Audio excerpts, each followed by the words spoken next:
Welcome to the bbkarate.com Vodcast podcast, the new show that delves into the fundamental principles and techniques of karate as a martial art.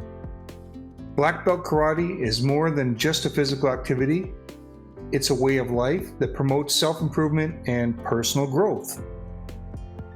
At its core, black belt karate is about achieving a balance of mind, body, and spirit.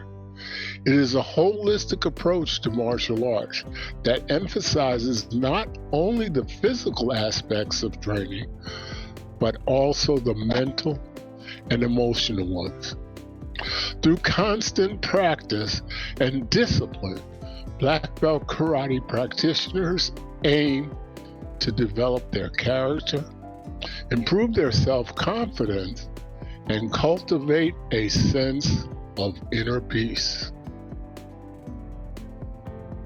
Our show will explore various aspects of black belt karate, including technique, mindset, and presence in the dojo. We will interview experienced instructors and practitioners who will share their insights and tips for developing a deeper understanding of the art. Our aim is to provide a comprehensive guide to black belt karate, from the basic movements to the more advanced techniques and concepts. You know, no program can go without support. And if you are interested in black belt karate and want to learn more and support the show, please consider subscribing to the digital magazine at bbkarate.com.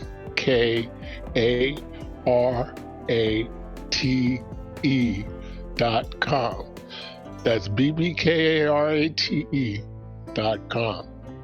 At the site, you can access our video cast and audio podcasts, as well as a wealth of additional resources related to the black belt karate. I'd like to thank you for joining us on this journey, and we look forward to exploring the essence of black belt karate with you. Do me a favor, please tell a friend about us. Today's show is about the role of respect and etiquette in black belt karate training.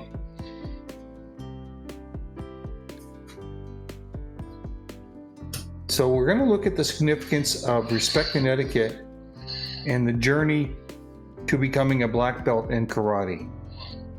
It's a foundation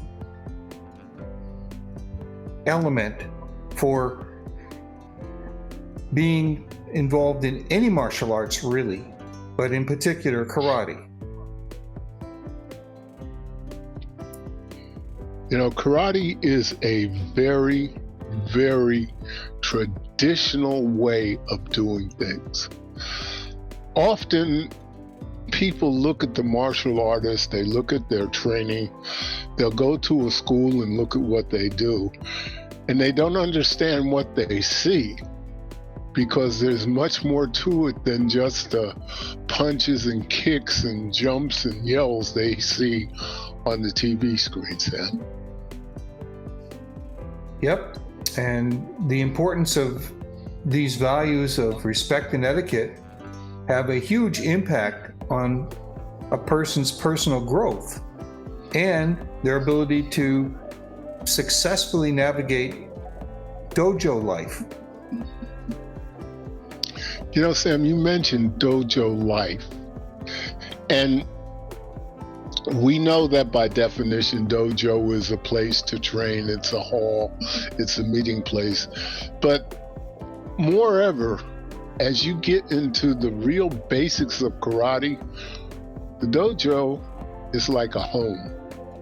It's a place you go to be with other martial artists, with your friends, with people you address that become more like family, and you share those valued things that are being set around for each of you to learn, understand, and be able to utilize.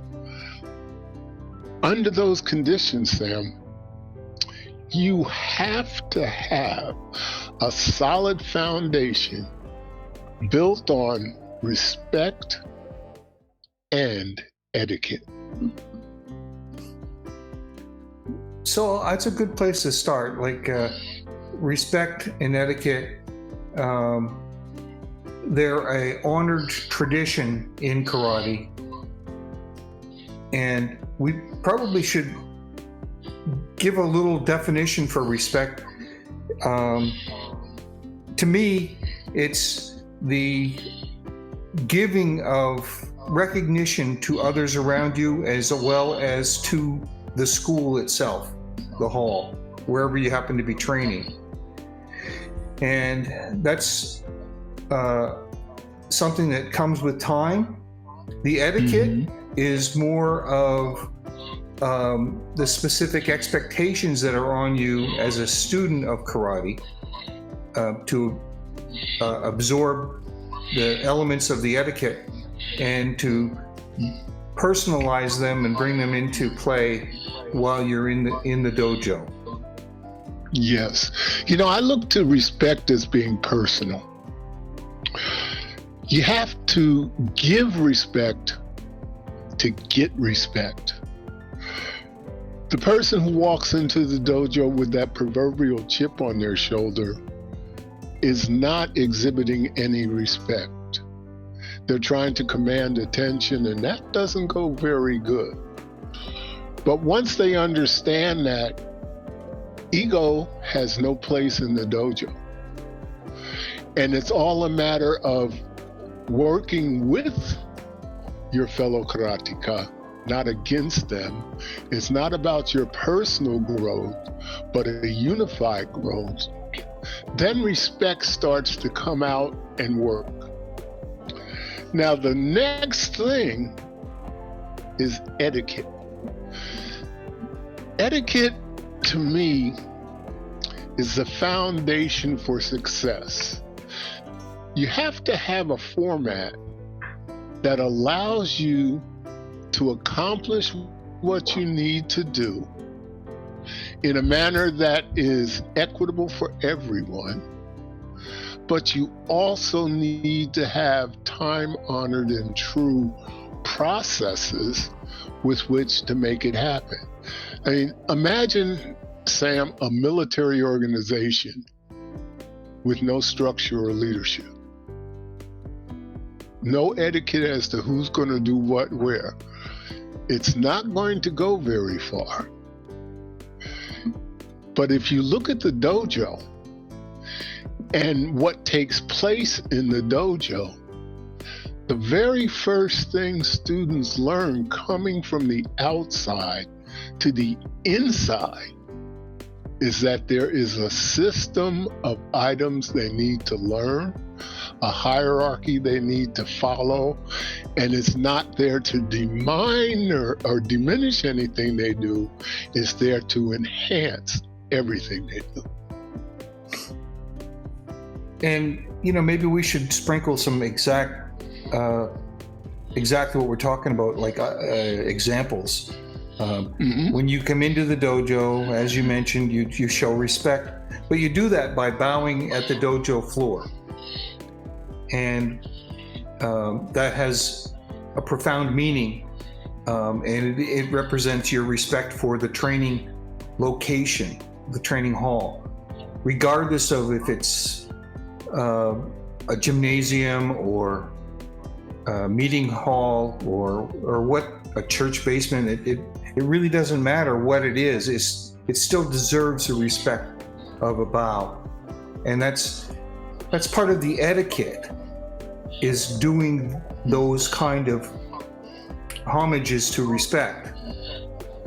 And we have a deeply rooted history and tradition and philosophy that all bring into play respect and etiquette. So as you if you came into the dojo, like I might have been that guy with a chip on my shoulder, but over time,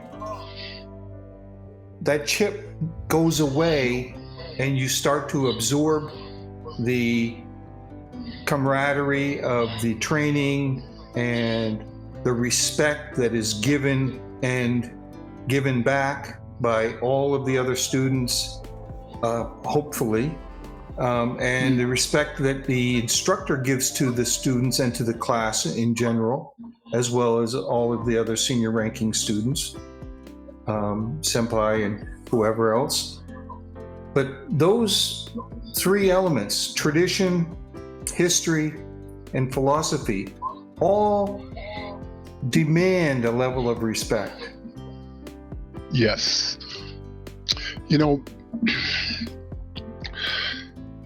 For years, people have gone to martial arts movies. They've gone to martial arts tournaments.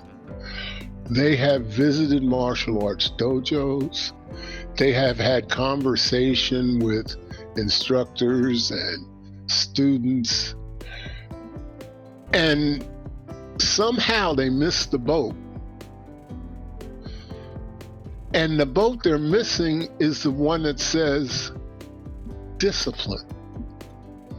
The very foundation of martial arts, whether it's karate, judo, kobudo, aikido, is discipline. And the discipline comes in two different types. There's a physical combined with mental discipline. That's what you need to get yourself in the dojo and get to working, making yourself work day in and day out, learning the techniques, understanding why this person over here is standing there trying to help you. It's not because of ego, it's because they truly care. And then you put all that together and it becomes your personal discipline. You grow on the outside of the dojo. I remember a while back, well, maybe a few years back now, we had a couple students come into the dojo and their attitudes were not quite right. The way they acted in school was definitely not right. And coming into the dojo was a problem because we don't want to teach somebody that's going to be a jerk on the outside. But the objective was to help them. And we did. We worked with them, talked to them, showed them the alternatives to the attitudes that they were having, and got them to understand that the better their discipline, the more productive their life. The more productive their life, the better worth they had. And the martial arts became more than just block, kick, punch, and strike for them. It became a way to identify themselves in a positive context. Now, you look for feedback from that, and lo and behold, the teachers teaching these people made comment to the school for how their attitudes had changed, how they had gone from being disruptive to helpful. And that has a lot to do with what they learned in the dojo, not the physical side, but that support side where you learn that it's not just block, kick, punch, and strike. There's much more to it. Well, let me just summarize what you just said, if I can, in a few words. First of all, you're talking about how respect and etiquette sets the tone for positive and harmonious training inside the dojo, and that you elegantly spoke about that. But you also talked about the respect and etiquette that extends beyond the dojo into everyday interactions, and you will find that over time, if you develop a high level of respect and etiquette and you adhere to those principles, you should find yourself with a growing level of humility. And that level of humility will serve you well outside the doors of the dojo. Like when it comes to a situation where where somebody's trying to get into a fight with you.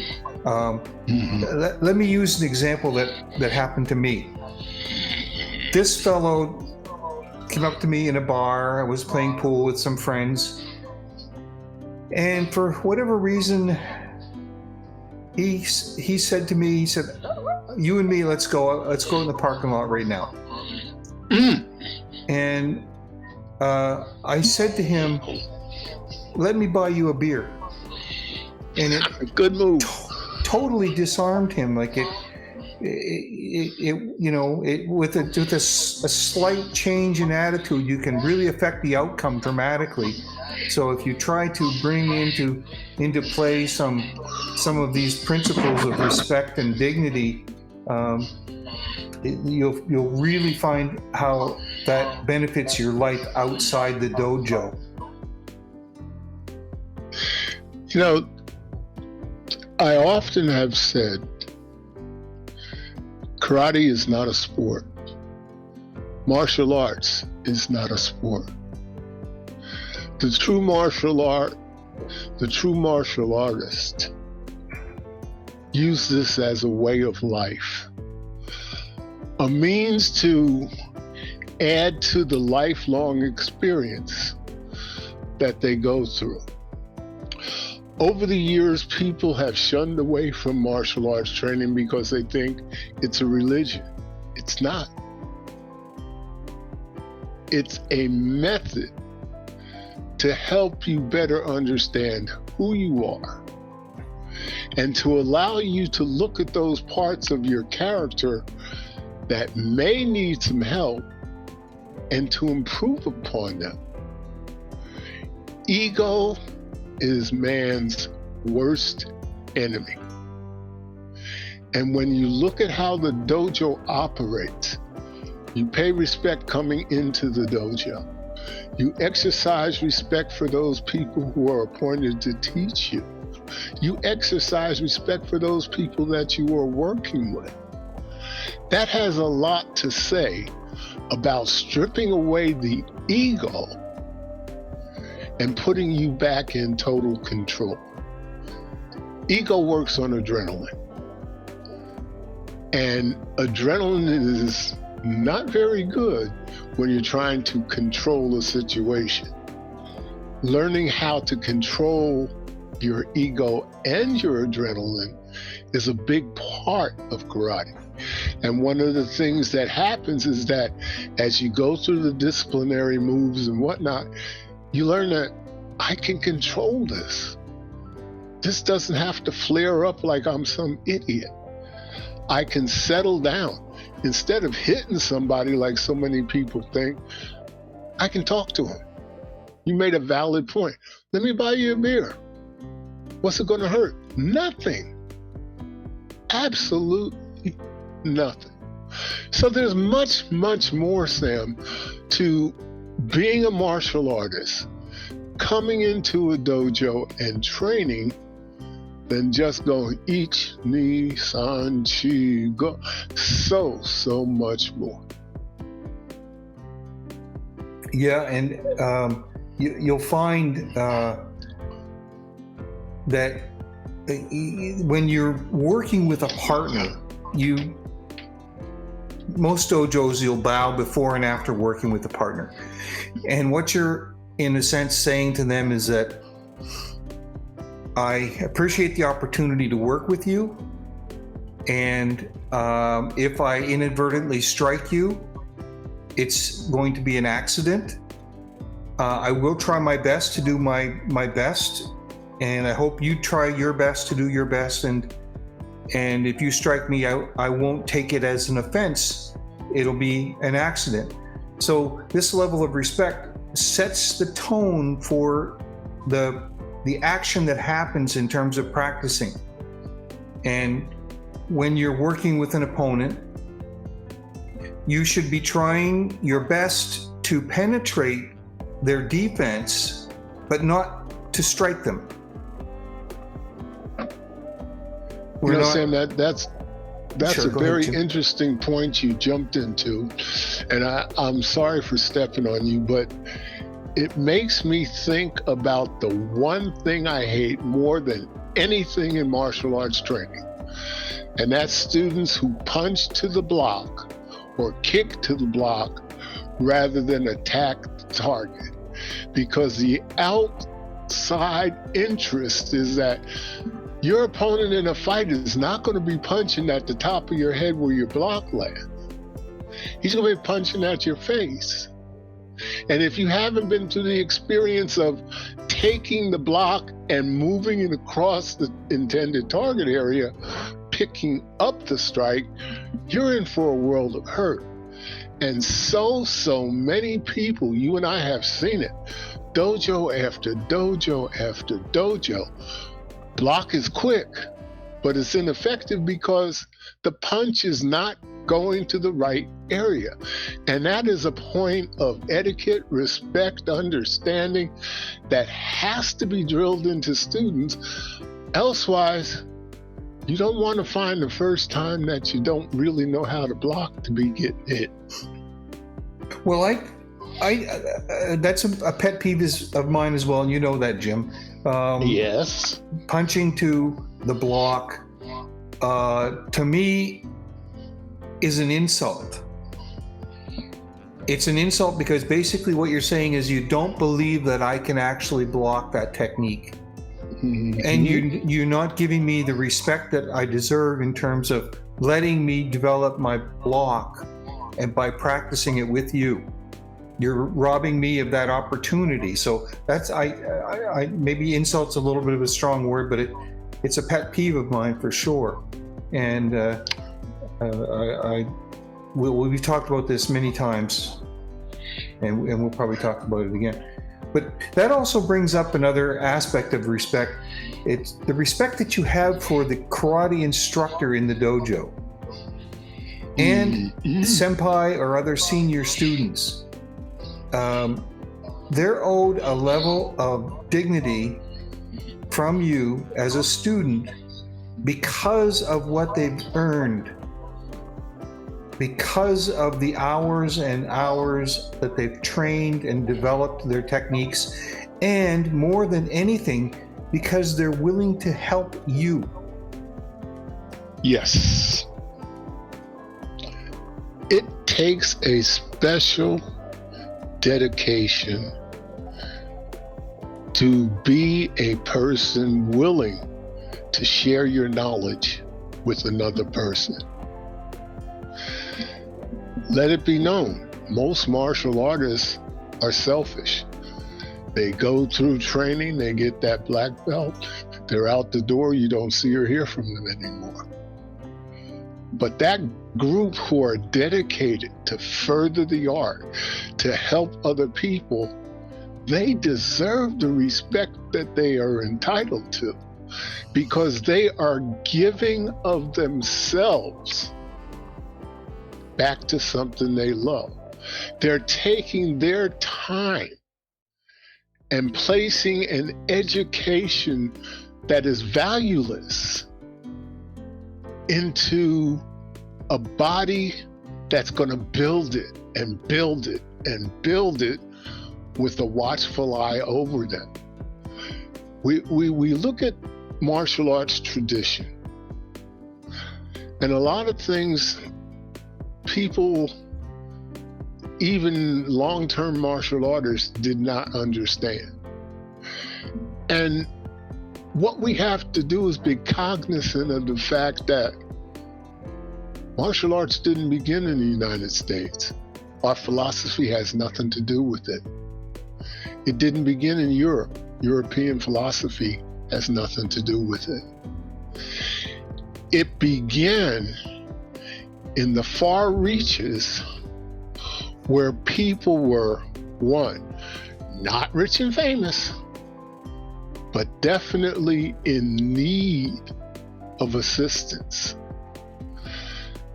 And the way that it came about is people banded together and developed and learned ways to protect themselves.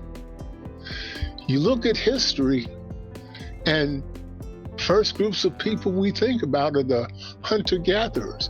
They would go out, hunt food, gather this, that, and the other thing. If somebody else was in their way, boom, they got rid of them.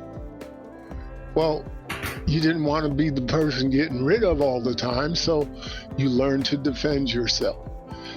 That molded itself into something that has bloomed and blossomed into what we now call today karate. But the basics is built on a solid tradition of, and there's a word that everybody needs to understand, reality. Karate did not start as a sport. It was reality. Your life was in danger and you learned to protect yourself. And you were super, super thankful to those people who shared with you methods and techniques that would help you survive under just about any situation. Yeah, and I think it's worth mentioning that because you're talking about some tribal behaviors, really, the rudimentary behaviors that we had before we became organized societies. In an organized society, karate training minimizes conflicts in society. Yes. Because if you look at it this way, the foundation concepts of karate require you to believe in your heart that you should not be the first one to strike. That's one of the founding principles of karate, essentially, is do not strike first, but defend yourself by all means. But if that's true, the more and more people in society that have that belief, do not strike first, that's going to minimize conflicts over time. Now, yes, I also want to bring up about the concept of respect as it relates to us being a student in the dojo. We talked about respecting the instructors, but what it takes to get from that person who walks into the dojo for the first time, and I guess here's the foundation of what I want to say is, when you walk into that dojo for the first time, your focus is, what's in it for me? Yes. Nobody walks into the dojo thinking, how can I help everybody here? So for somebody to transition to a sensei or an instructor, teacher, and their goal is to help you, think a minute for what it takes to make that transition. And it happens over a long period of time, but that person has started the same as you did, and their goal was, I want to protect myself, I want to defend myself, I want to stop being bullied, I don't want to be scared anymore. Whatever the reason is, it's centrist to you as an individual.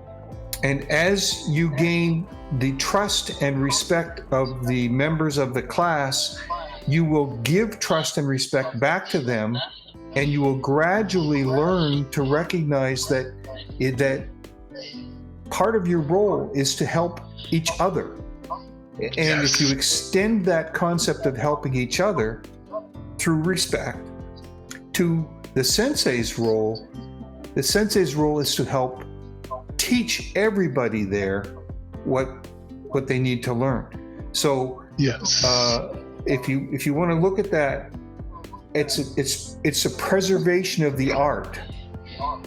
If you don't have people that are willing to carry on the art, there won't be anything for anybody to learn. If everybody just had the feeling like, what's in it for me? I'll get what I can get. I got my black belt. I quit going to school, to the karate school, because I got my black belt. I got what I needed. Well, if everybody felt that way, there would be no karate school to go to. Amen. You know, when it became apparent that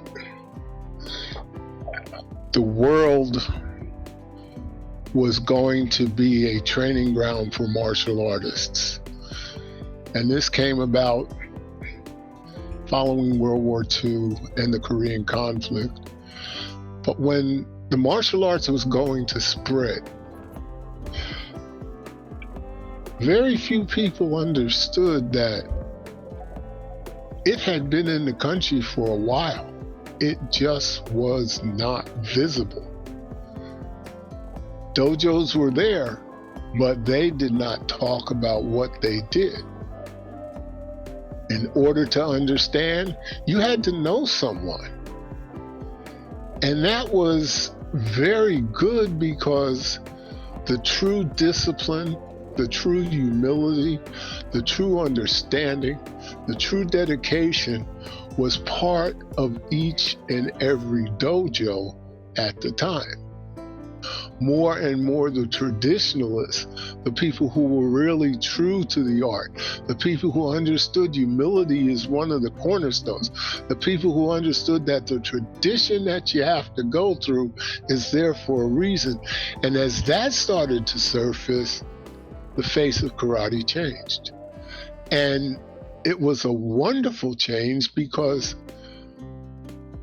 competition became less of egotism and more of comparative technique. I just want to go back a little bit to the concept of respect for the dojo. There's, I don't think we covered it deeply enough. Like, let me just back up a little bit and say, when you first go into a dojo as a student, you bow to the other students, you bow to the instructor, you bow to the dojo because you're told to. It's part of the etiquette that you're learning. But the point that I want to make is that over time, you develop this humility and a grander respect for all of those people that came before you. All of them, like karate is like a chain, a link of instructors over time that have come before you have arrived in the dojo. And you wouldn't be able to learn anything if one of those links of the chain was broken and wasn't there. You wouldn't have your dojo that you're in today. So that is part of the etiquette, to pay homage to that in your heart, in the dojo. And I just wanted to bring that clarify that a little bit deeper. A lot of things that are traditional come about and sometimes get skewed or even lost. Like, we talk about bows. In essence, there are 3 bows. Not one, 3 types of bows. And bows are equated to a handshake. I put my hand out high, Sam, how you doing? I shake your hand. That's one handshake. Now, I walk into your house and there's your grandfather standing there and he has been places, done things. You pay him more respect than you do the person you were with. And then there's the one who has gone the whole gamut. The one who's clearly paved the way, done everything for you. A whole different bow. And when it comes to bowing, the lower you bow, the more respect you have for the person. Again, the lower you bow, the more respect you have for the person. When you get into a ring for kumite, you bow to your opponent. And you don't take your eyes off your opponent. That's not your friend, that's your opponent. You bow out of respect, but you keep your eyes on him. Now, if you're bowing to your instructor and he's ready to give you a lesson, you can drop below his head height and not look at him because you trust him. Now, if it's the master head of your association and there's no one higher, every bit of your trust and faith has to go in him. So your bow is even deeper. And when that happens, you can see how it takes place. In our country, handshakes. In Japan, Okinawa, bows. And the respect that is exhibited by it is very noticeable. Very noticeable. And I'm thankful for it because people can see the different levels that are afforded different people. And I want to bring up another concept regarding the respect. It does happen that you have an individual in the dojo who does not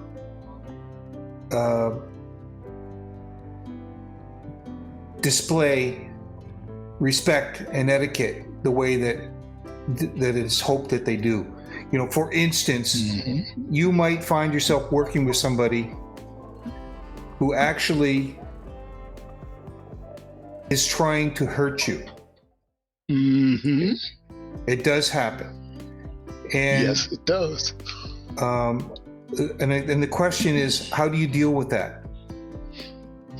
Well, the wrong way to deal with it is to do what they are doing and try to hurt them back. Yes, sir. Your dignity and your humility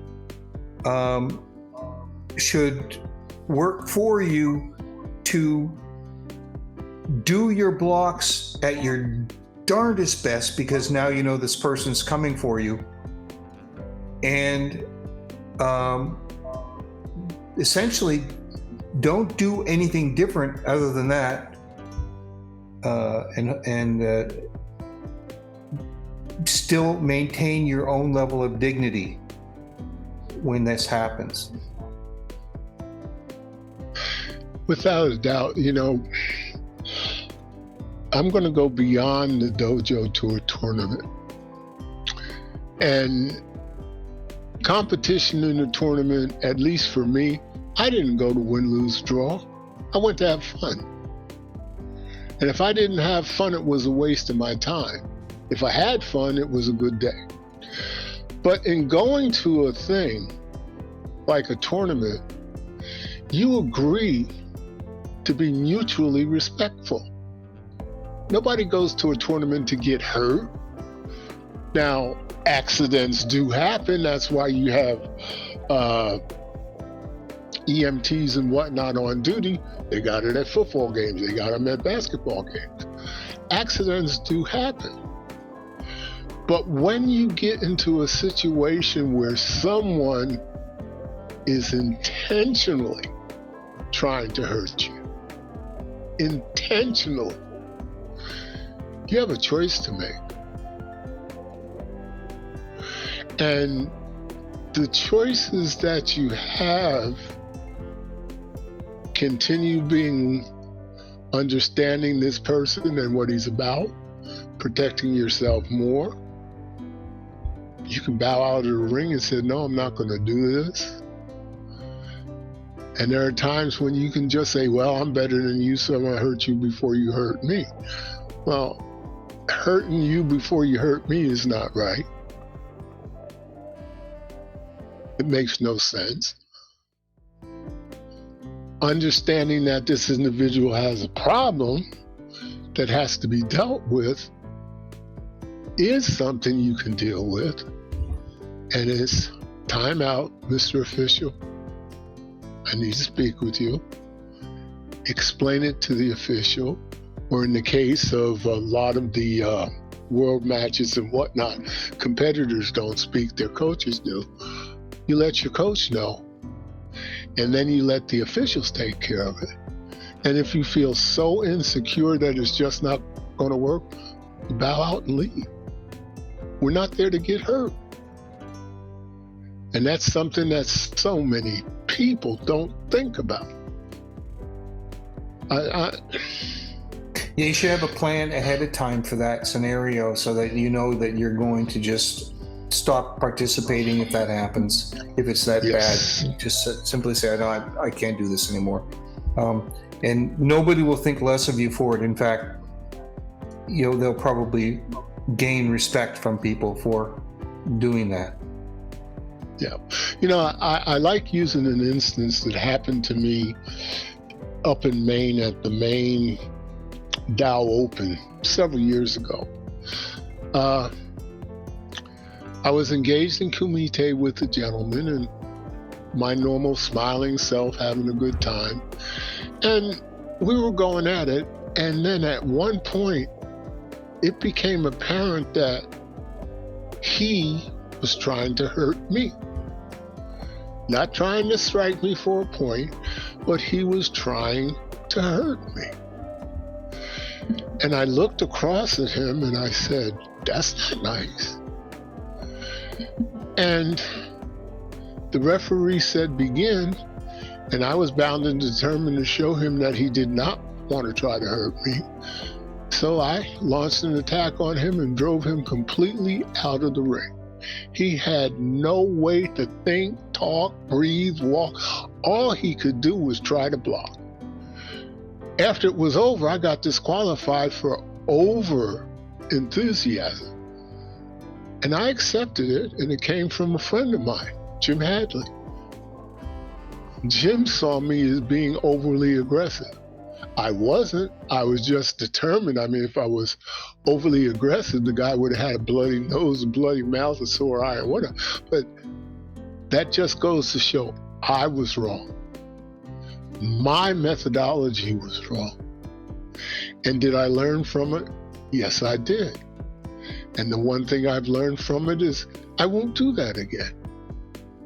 There's nothing to prove. And that was a wonderful feeling.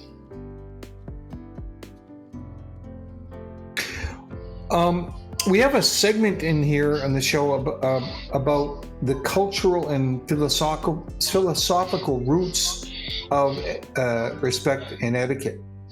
And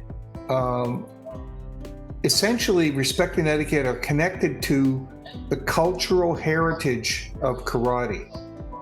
Yes. And if you go back into the annals of history, you'll find that, especially in Japan, a lot of the elements of respect that came through were tied to the samurai class.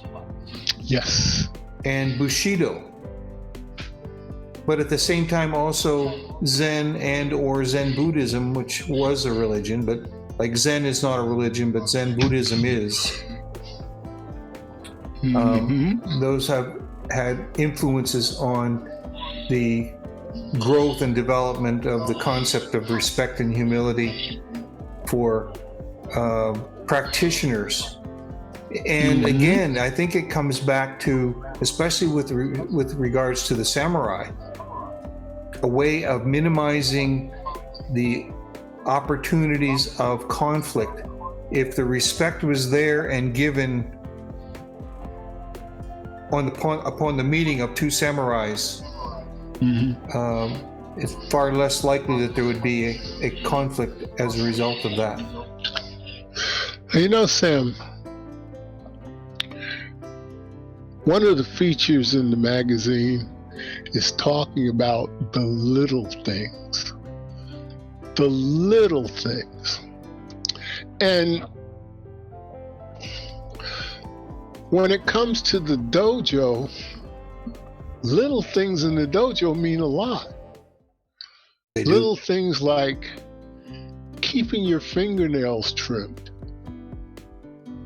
Little things like making sure you wash up before you come out onto the floor to train. Little things like having a clean gi when you come to train. Little things like being of your right frame of mind when you come to the dojo. Those little things make a big difference.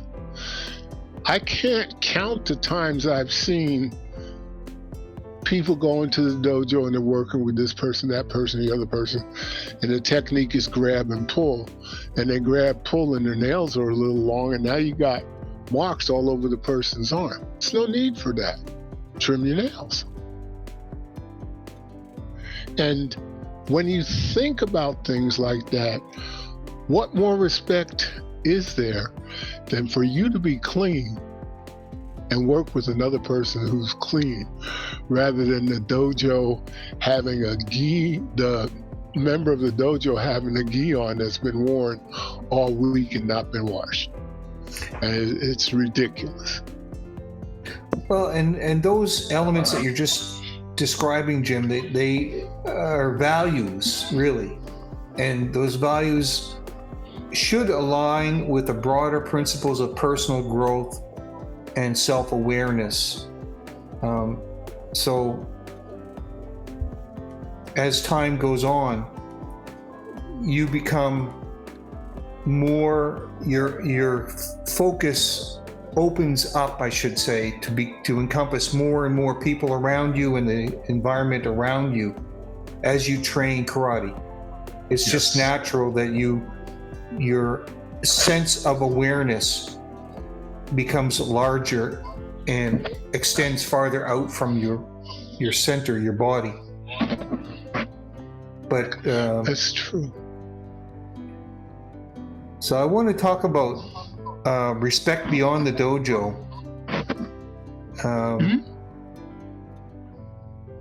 How this concept of respect and etiquette carries over into daily life. Mm-hmm. Like you'll find, I should say, I find it that I'll take a simple example. People at the donut shop. The people that work at the donut shop. Unfortunately, a lot of people throw money at them. I mean, they'll literally toss the money onto the counter, as opposed to giving that person a little more respect. Just offer them a little bit of dignity and respect, and be kind when you're transferring funds to and from. That's just an example how you can apply respect outside the dojo. Yes. We often forget that once you start training in a martial arts dojo, those people who know you and know that you're training in that dojo automatically assume everything you do is because of karate. Everything. Even if you were a hardcore person before and you come out into the world after going to a class and you're still hardcore, it's karate's fault. And karate sometimes gets a bum rap. But as things get better, as more and more, and I like the word parents, because parents are starting to sit and watch what their children are going through. As more and more parents get understanding as to what it is all about, a lot of things are changing for the better. And that is totally, totally wonderful, because it's time for a change. It's time that the truth is in the foreground, not the myths. And I like it. Well, a lot of it is leading by example, and when you're in the dojo, the etiquette almost demands that you mimic your sensei's behavior or the senior student's behavior or other students that are in the dojos behavior. So if the dojo has a strong sense of etiquette and respect, you're going to be fine if you do that. But then the question becomes, what's the evolution of respect and etiquette as you become a black belt? So your concept or your understanding of respect and etiquette deepens every day that you train. And as you become closer and closer to a black belt, you should be demonstrating the kinds of behaviors that the black belts have with regard to respect and etiquette in the dojo. So you're essentially, as a senior student, not even a black belt, but a senior student, because all the other students, if you're a brown belt per se, all the green belts are going to look up to you and do what you do. If you're a green belt, the yellow belts are going to look up to you and do what you do. If you're a yellow belt, the white belts are going to look up to you and do what you do, because you're the closest in rank, so that they can say, okay, I'm supposed to be doing what these guys are doing. Yes. So you have a responsibility to develop, promote, and instigate respect and etiquette on your road to becoming a black belt. And even after you become a black belt, Jim and I were at a seminar this summer, and there was 35 or 40 black belts training, and the level of respect and etiquette that was demonstrated individually to each other in the dojo was just beyond the pale.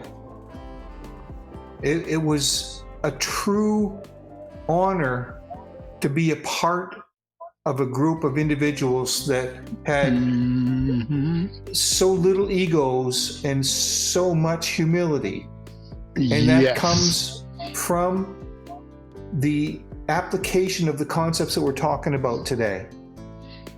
Yes. So these black belt individuals, to a T, were each and every one a role model for everybody else. Yes. And it was great to see people who have come through make a difference, like Glenn Cunningham. Yes. Hunchy Cunningham has been around since day one. He's grown. He has opened the doors for more martial artists than you can think of. He has trained with some of the best, and he is a role model to learn from.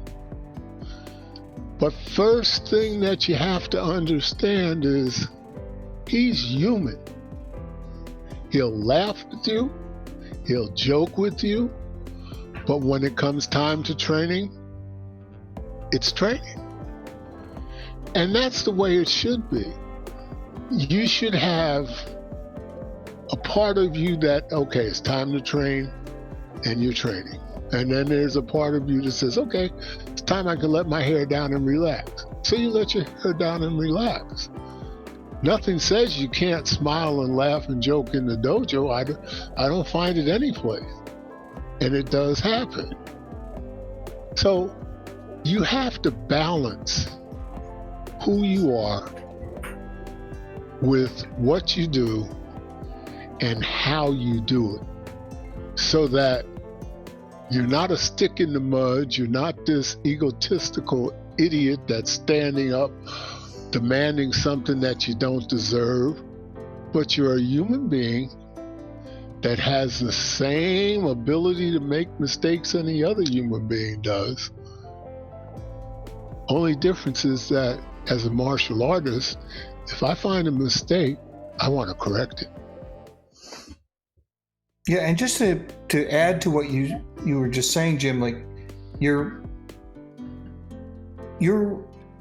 duty as a student, whatever your rank, is to represent your dojo, because you are representing your dojo. When you go out in public and behave however you behave, your dojo and all of the other students in it will be judged based on your behaviors. That's right. So if you have a high level of respect and you adhere to the concepts of etiquette in your behaviors and interactions with other people, people are going to say, wow, those people from so-and-so dojo, they're great people. Yep. And that's really what the senseis want to have happen. And over time and over history, this is, I think, the ultimate culmination of the respect and etiquette concepts. Well, I have this philosophy, and it's a philosophy that has worked for me since the very first time I stepped on a karate floor. And that philosophy has been, I'm not here for myself. I'm here for others. And by doing that, I can't help but improve myself. Because the only way I can help improve another is if I have improved upon myself. And as you continue to think that way, how do I help Henry Kleinschmidt get better? Well, I can't help Henry get better if I'm not better myself. But in getting better myself to help Henry, I've done two things. I've helped me and my cause, and I've helped Henry and his cause. And that's truly what the dojo is like.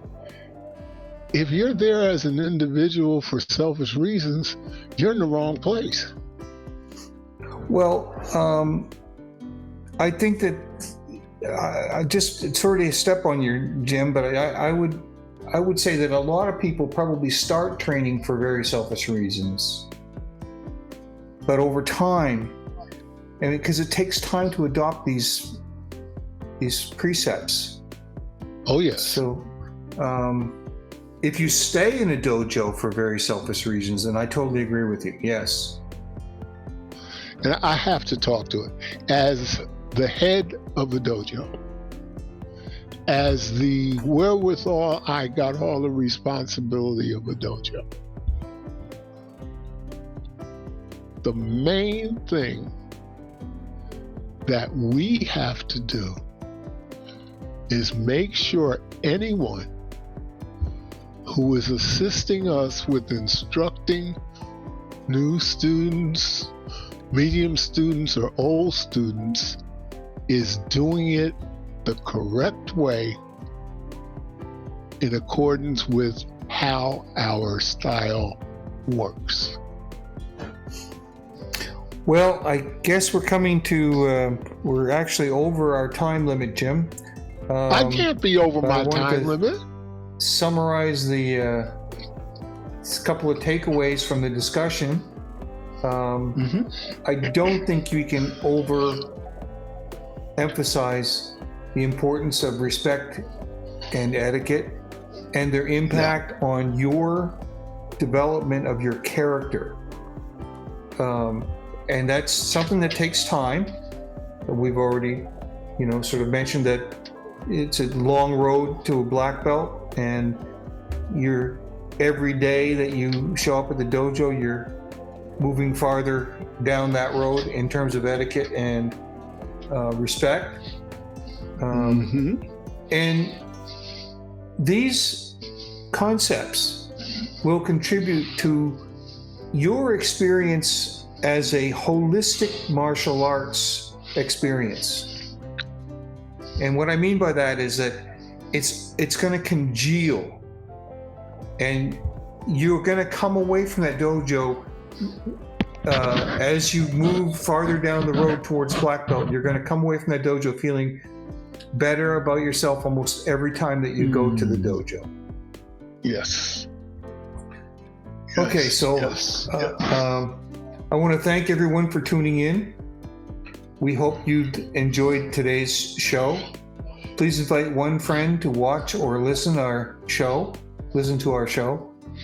Access to both the Vodcast and the podcast can be found at bbkarate.com, our digital magazine. We hope you'll take the time to check out the magazine. The magazine offers you a wealth of additional resources specifically tailored to the essence of black belt karate. Our next episode